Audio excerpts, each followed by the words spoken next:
اعوذ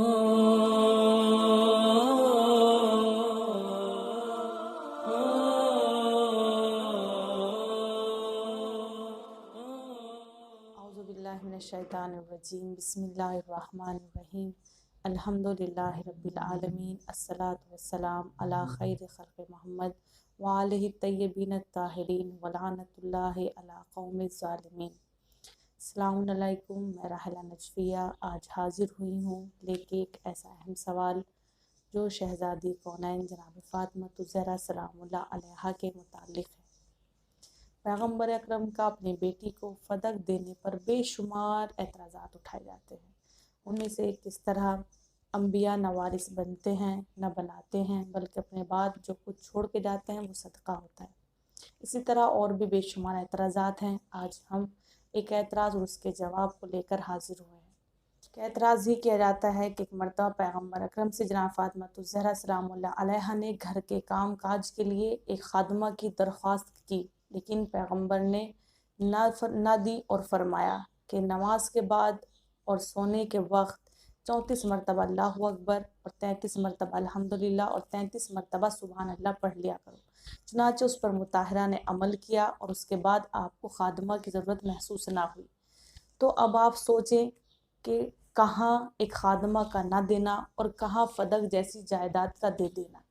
المختصر یہ کہ جب پیغمبر نے ایک خادمہ تو دی نہیں تو فدق جیسی جائیداد کیسے جناب فاطمۃ الزہرا سلام اللہ علیہا کو دے دی۔ اس اعتراض کے جواب سے پہلے ہم چاہیں گے کہ تسبیح زہرا کا مکمل واقعہ بیان کرتے چلیں۔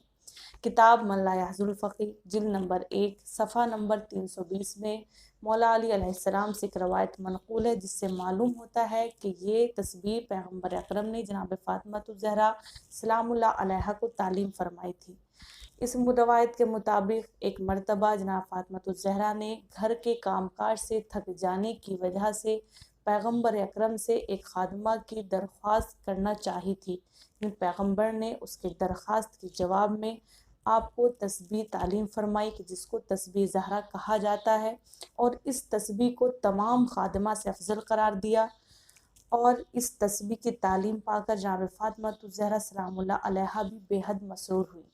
تو یہ تو تھا وہ واقعہ جس سے معلوم ہوا کہ یہ تسبیح پیغمبر اکرم نے جناب فاطمۃ الزہرا سلام اللہ علیہا کو تعلیم فرمائی تھی، اسی لیے اس تسبیح کو تسبیح زہرا کہا جاتا ہے۔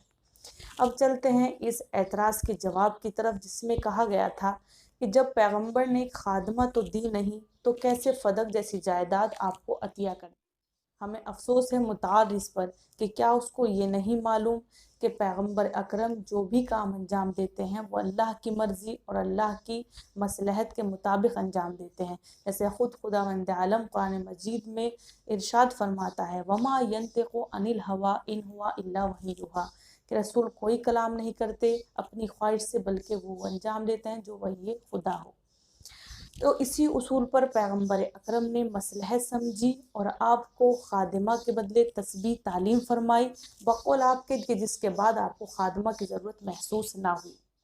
اگر پیغمبر اس وقت خادمہ دے دیتے تو ممکن تھا کہ منافقین یہ کہہ دیتے کہ پیغمبر اکرم نے بیٹی کی بڑی خاطرداری کی ہے،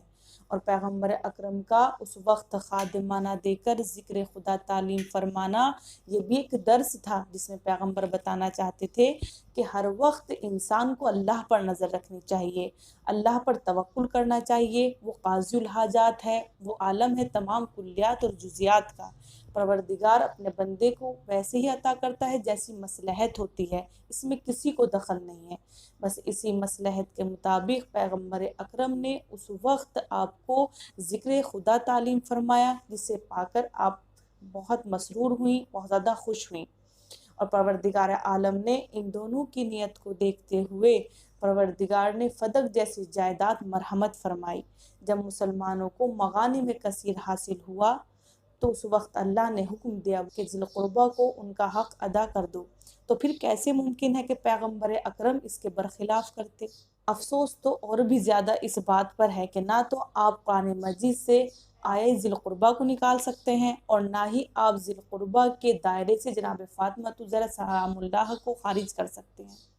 حالانکہ نہ جناب سیدہ سلام اللہ علیہا کا مطالبہ خادمہ کے لیے بغرض ذاتی آسائش و آرام کے تھا، اور نہ یہ عطیہ یعنی فدق ذاتی منفعت کے لیے، بلکہ خادمہ بھی اسی لیے طلب کی گئی تھی کہ شغل خانہ داری سے کچھ آرام ملے تو عبادت الہی میں مشغول رہیں،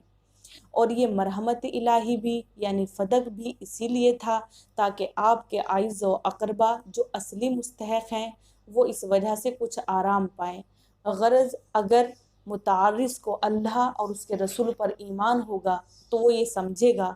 کہ رسول اللہ جو بھی کام انجام دیتے تھے وہ اللہ کی مرضی کے مطابق انجام دیتے تھے،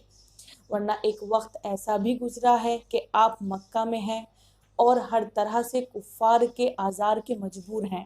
اور ایک وقت وہ بھی گزرا ہے کہ آپ تمام ملک عرب کے مالک و مختار رہے ہیں۔ تو اب آپ کیا یہ قیاس لگائیں گے کہ وہ نبی کے جو ایک وقت میں مجبور تھا وہ دوسرے وقت میں کیسے با اقتدار ہو سکتا ہے؟ بس اسی طرح اگر پیغمبر اکرم نے اس وقت اپنی بیٹی کو خادمہ نہیں دی اور اس کے بدلے ذکر خدا تعلیم فرمایا، تو کیا اس کا یہ مطلب ہے کہ آپ اپنی زندگی میں اس کے بعد کچھ جناب فاطمہ الزہرا سلام اللہ علیہا کو اور کچھ نہیں دے سکتے؟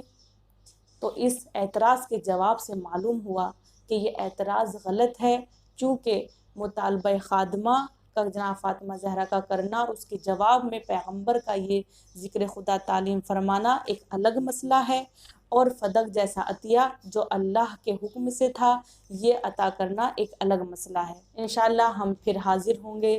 اسی طرح فدق پر ہونے والے اعتراضات اور ان کے جوابات کے